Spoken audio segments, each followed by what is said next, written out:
छुआछूत, भेदभाव। 3 दिन आप प्रवचन श्रवण कर रहे हैं, बहुत कुछ सारी चीजें पर चर्चाएं हो चुकी हैं।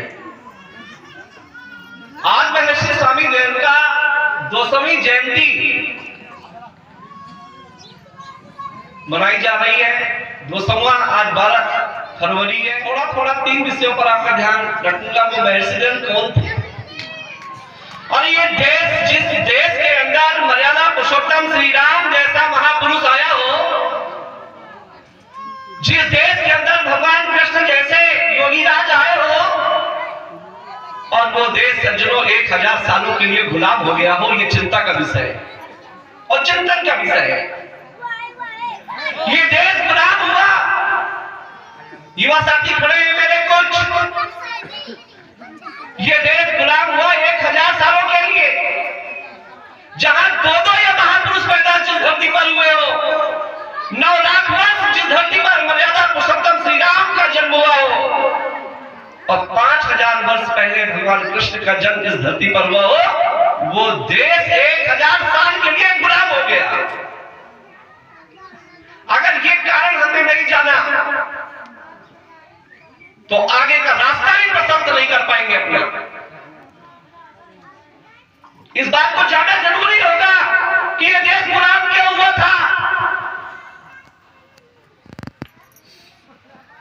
आपस की फूट, छुआछूत, भेदभाव, पाखंड, अंधविश्वास और कुरीतियों ने इसको जब जकड़ा था तो ये देश गुलाम हो गया था। इस देश के अंदर लाखों गुरुकुल चलते थे, सारी व्यवस्था वेद के अनुकूल थी। जब ये देश वेद के विपरीत चलने लग गया तो ये देश गुलाम हो गया। जब तक वेद की मान्यता पर यह देश चलता रहा, तब तक ये देश भारत विश्व गुरु था। सारे लोग इस देश से आकर के प्रेरणा लेते थे। सारे लोग यहां से आकर के प्रेरणा लेकर के अपने देश को जाकर के यहाँ के वैभव को और यहाँ की ज्ञान और संस्कृति को ले जाया करते थे। ये देश को देश था। मर्यादा जिस समय महर्षि स्वामी दयानंद का आगमन होता है, आपने चर्चा सुनी होगी 3 दिन से। वो महर्षि दयानंद क्या था, वो कौन संत था, वो जो महर्षि दयानंद के नाम से पूरी दुनिया जिसको जानती है। क्या परिस्थितियां थी जब महर्षि स्वामी दयानंद आए। ये देश जब महर्षि स्वामी दयानंद का आगमन होता है, जब वो देखते हैं इस देश की स्थिति को, एक और देख रहे हैं घटाघट हमारा हिंदू मुसलमान हो रहा है, ईसाई हो रहा है, हिंदू ये। दूसरी ओर देख रहे हैं ऐसी धारा चल रही है जो लोगों को नास्तिक बना रही है। महर्षि स्वामी दयानंद सारी बातों पर जब दृष्टिपात किया तो इस रिजल्ट पर निकले कैसी कौन सी बात थी ये जो ईसाई मुसलमान धड़ाधड़ बन रहा था। कारण ये था, यहाँ पे रहने वाले लोगों, जब देश गुलाम हुआ तो वेदों के प्रति जो निष्ठा थी हम सब भारतीयों की, उस निष्ठा को क्या किया, वेद के मंत्रों का भाष्य गलत करके इस भारतीयों की निष्ठा वेदों से दूर कर दिया। जब ये घृणा की दृष्टि से वेद को देखने लग गए, गलत व्याख्या की दृष्टि से देखने लग गए, ऋषि ने भाप लिया कि ये जो मुसलमान ईसाई बन रहे हैं, ये हिंदू जाति बन रही है, ये टूट रही है हिंदू जाति। अगर ये महर्षि दयानंद नाम दे तो हिंदू नाम की चिड़िया नहीं रह जाती, इस संसार से मिट गई होती। अगर किसी ने रास्ता दिखाया है ना, तो महर्षि दयानंद ने दिखाया। कौन सा रास्ता? जो मुसलमान बन जाते थे उनको भी हिंदूवादी बनाया जाता था, जो ईसाई बन जाते थे उनको भी अपने घर वापसी का द्वार खोल दिया था। नहीं, यहाँ द्वार खोलने के धर्म के ठेकेदारों ने कहा था जो मुसलमान बन गया है वो बन गया है, वापस नहीं आएगा हिंदू कौम के अंदर। इसका भी श्रेय केवल आदि समाज को जाता है। अगर आदि समाज ना होता, महर्षि दयानंद ना होते, तो हम सब आज यहाँ पर राम और कृष्ण की चर्चा करने के लिए आप बैठे नहीं होते। ये काम किया था समाज ने। मातृशक्ति ये हालत हो गई थी छोटी छोटी बेटियों का बाल विवाह कर दिया जाता था। बेटियां विधवा हो जाती थी, उनका कोई दोबारा विवाह करने की इस समाज के अंदर अनुमति नहीं थी। अगर पुनर्विवाह उन्होंने शुरू किया, विधवा पुनर्विवाह, तो महर्षि दयानंद थे। इसलिए हम सबको जानना चाहिए वो सन्यासी महर्षि दयानंद कौन था जिसने हमको सम्मान अधिकार दिलाया। बाल विवाह बंद हुआ। छोटी उम्र में जो हमारी माताएं विधवा होती थी उनका विवाह नहीं होता था और किसी मंदिरों में जाकर छोड़ दी जाती थी। जब महर्षि दयानंद ने इस दुख को देखा, उनकी आंखों से आंसू धारा बही कि हमारे देश की महिलाओं की स्थिति क्या हो रही है। जिसको ब्रह्मा के सीट में आचार्य कर रहे थे, या ये माताएं ब्रह्मा हैं, उस ब्रह्मा की स्थिति क्या थी। अगर पति खत्म हो जाता था तो उस बेटी को पति की चिता में डाल दिया जाता था। उसको भी अगर किसी ने रोकने का काम किया तो माताएं ध्यान दीजिएगा, वो महर्षि दयानंद थे जिन्होंने सती प्रथा का विरोध किया, इस कुरीतियों को बंद किया। वो भी महर्षि दयानंद और उनके अनुयायियों ने काम किया। सामने एक लगाया सारे गुरुकुल। मैं इसलिए आपको सब बात बता रहा हूं कि आज समाज ने काम क्या क्या किया। जब सारे गुरुकुल बंद हो गए थे, तोड़ दिए गए थे अंग्रेजों के, मुसलमानों के द्वारा, फिर पुनः गुरुकुलों की अगर स्थापना किसी ने किया, उसका नाम भी महर्षि दयानंद था। स्त्रियों को पढ़ने का अधिकार बंद हो गया था। ये कहना शुरू कर दिया गया था अगर कोई महिला विद्यालय जाए, गुरुकुल जाए, तो पंचायत जुड़ जाती थी उस गांव में, तुम्हारी बिटिया पढ़ने को चली गई। पंचायत क्या कहती थी, इसका हुक्का पानी बंद करो, इसने अपनी बेटी को विद्यालय भेज दिया है। वाह स्वामी श्रद्धानंद जी, जिन्होंने पुत्री पाठशाला जालंधर में खोल करके अपनी स्वयं की बेटी से उस विद्यालय का संचालन कराया और इनको फिर द्वार खोल दिया। सारी बेटियों ने पढ़ाई शुरू कर दी। इसका श्रेय किसको जाता है? महर्षि दयानंद वाले समाज को जाता है। कोई रास्ता नहीं था। वेद का मंत्र अगर कान में डल जाए, इन्हें लागत में लाके डाल दिया जाए, ये अगर मुंह से बोल दे तो इनकी जीवा काट ली जाए। ये स्थिति भी किसकी ने अगर आपको सम्मान दिलाया, उस योगी का नाम था महर्षि दयानंद, जिसके 200 साल पूरे होने जा रहे हैं। जिस संस्था का नाम रखा था आर्य समाज, जो लोग आज आचार्य जी कह रहे थे कि जब पंडाल आर्य समाज का लगता है तो बहकाने वाले लोग आते हैं और ये कहते हैं सब आप समाजी हो गए हैं क्या। वो कमजोर व्यक्ति कह देता है हाँ मैं आज समाजी तो नहीं हुआ, लेकिन रामदेव जी का मित्र होने के नाते चला जाता हूं। ये हमारी कमजोरी है। अरे ये नहीं हम बता सके कि राम आर्य थे, रामायण आर्यत्व की बात कर रही है। हर जगह जगह आर्य शब्द लिखा है, कहीं हिंदू नाम की चिड़िया एक भी जगह नहीं लिखी हुई है। हम सब आर्य थे। हमारे ग्रंथ आर्यवर्त, इस देश का नाम आर्यवर्त था। सारे ग्रंथ जितने भी हिंदुओं के ग्रंथ हैं वो सब कहीं आर्य शब्द मिलेगा, कहीं हिंदू शब्द नहीं मिलेगा। हिंदू घृणा से भरा शब्द है, जान लीजिए। मुसलमानों ने हमें घृणा की दृष्टि से एक शब्द दिया था जिसका नाम हिंदू था। हिंदू माने जो काफिर होता है, जो इस्लाम को नहीं मानता, जो नमाज नहीं पढ़ता, उसका नाम हिंदू दिया था। समय बीतता गया, सदियां बीतती गई, हम कहना शुरू कर दिया गर्व से कहो हम हिंदू हैं।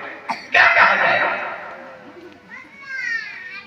आपने समझा नहीं, समझने का प्रयास नहीं किया। आर्य समाज भगवान राम कृष्ण को मानता है, कौन नहीं मानता? क्यों मानता है? मुसलमान जो कुरान में लिखा होगा वो मानेगा, ईसाई जो बाइबल में लिखा होगा वो मानेगा, लेकिन हिंदू वो मानेगा जो कहीं नहीं लिखा, वो मानेगा। इसका कोई धर्म ग्रंथ नहीं है। अरे जिस कौम की एकता नहीं है, जिस कौम के अंदर एक ध्वज नहीं है, ध्वज के नीचे नहीं आ सकते, जिसका एक धर्म ग्रंथ नहीं है, एक ध्वज नहीं है, वो कैसे संगठित हो पाएगी? वो कौम फिर जाकर के क्या हो जाएगी? वो गुलाम होने के लिए तैयार हो रही है। इसलिए मैं ज्यादा न कहता हुआ बहुत समय तेजी से आगे बढ़ रहा है। मुझे आने में थोड़ा विलंब हुआ, कई कार्यक्रम थे जिस कार्यक्रम में मुझे जाना था, तो मैं यहाँ तक देर से आ सका। मैं इसको क्षमा प्रार्थी हूँ। बस 2 शब्द कह के अपनी वाणी को विराम दूंगा। आज महर्षि स्वामी को जानने की जरूरत है। आज आदि समाज को जानने की जरूरत है। जितनी महिलाएं, बेटियां, भाई, सज्जन मान भाव, हमारे युवा साथी बैठे हुए हैं। अगर आर्य समाज नहीं होता तो सुभाष चंद्र बोस, राम प्रसाद बिस्मिल का लाल ढींगरा, रोशन लहरी, इनके सबके गुरु श्याम कृष्ण जी वर्मा, उनके गुरु वैसे स्वामी दयानंद अगर में होते, ये देश आजाद नहीं हो पाता। सज्जन मान भाव, ये गुलाम रहता है देश। इस देश को आजाद तो उन्होंने करा दिया है, लेकिन आज ये देश बहुत अच्छी स्थितियों में नहीं है। बहुत से युवा साथी मुझसे बात करते हैं, हम राष्ट्र रक्षा करना चाहते हैं, हमारे अंदर खून खौल रहा है। हमने कहा बताओ सज्जनों मान भाव, राष्ट्र है क्या? रक्षा तो बात की बात है। हम माता पिता की पूजा करना चाहते हैं, और ये तो बता पूजा है क्या चीज? अगर पूजा जान ले तो माता पिता की पूजा हो जाएगी। राष्ट्र की पूजा करना चाहते हैं, राष्ट्र की रक्षा करना चाहते हैं, जिसको मैं स्वामी दयानंद ने किया था। ये बताइए राष्ट्र क्या है? रक्षा तो तब करोगे जब राष्ट्र पता होगा।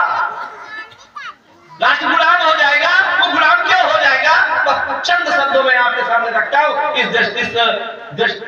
राष्ट्र की अवधारणा को, अपनी वाणी को विराम करूंगा। सज्जनों मान भाव,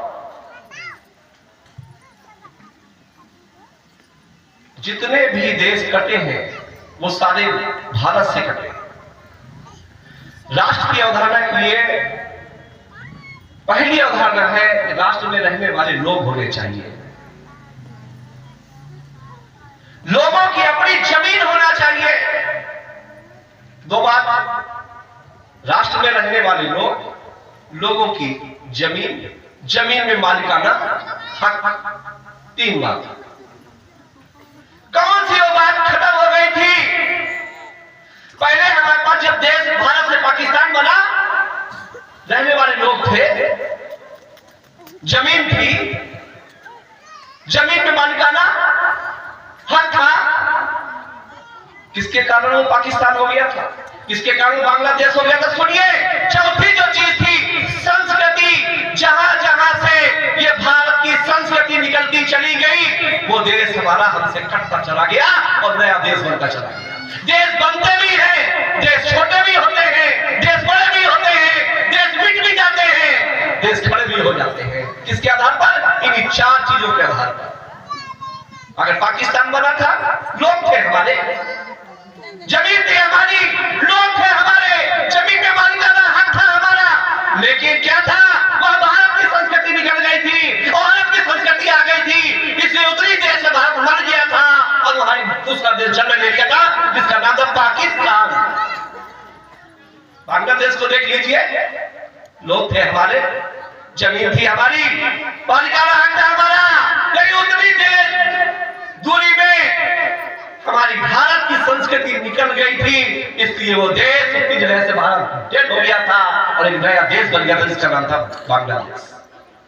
अफगानिस्तान, म्यांमार, थाईलैंड, ये सारे हमारे थे, ये हमसे निकलते चले गए। क्यों? क्योंकि हमारी संस्कृति वहां खत्म होती गई और दूसरी संस्कृति जन्म लेती गई। संस्कृति के आधार पर देश बनते हैं, बिगड़ते हैं, छोटे हो जाते हैं, बड़े हो जाते हैं। अगर रक्षा करना चाहते हैं तो संस्कृति की रक्षा करनी पड़ेगी। अगर अपनी भारतीय संस्कृति को संभाल के नहीं रख सके, इस संस्कृति की रक्षा नहीं कर सके, तो बहुत दूर, बहुत स्थिति अच्छी नहीं है। जो और कई प्रदेश कटकर एक नए देश का रूप धारण करने जा रहे हैं। अभी अपने देश के कुछ राज्य ऐसे हैं जो हमसे कटने को तैयार है। आप है नहीं हुआ? हिंदू नाम की चिड़िया जहां जहां कम हो जाएगी, वहां अपने आप एक नया संस्कृति जन्म लेना शुरू कर देगी और वो देश, वो एरिया हमसे कट जाएगा। इसलिए अगर रक्षा करना चाहते हैं तो संस्कृति जो भारत की संस्कृति, वेद की संस्कृति है, इसको संभाल के रखना होगा, इसका प्रचार करना होगा। अगर हम ये ना कर सके, अगर जवानों को हमने नहीं तैयार किया, अगर राम और कृष्ण की संस्कृति को हम नहीं समझ सके, तो बचा नहीं पाएंगे। इसलिए उस योगी को याद रखना है, आज समाज के किए कामों को याद रखना है।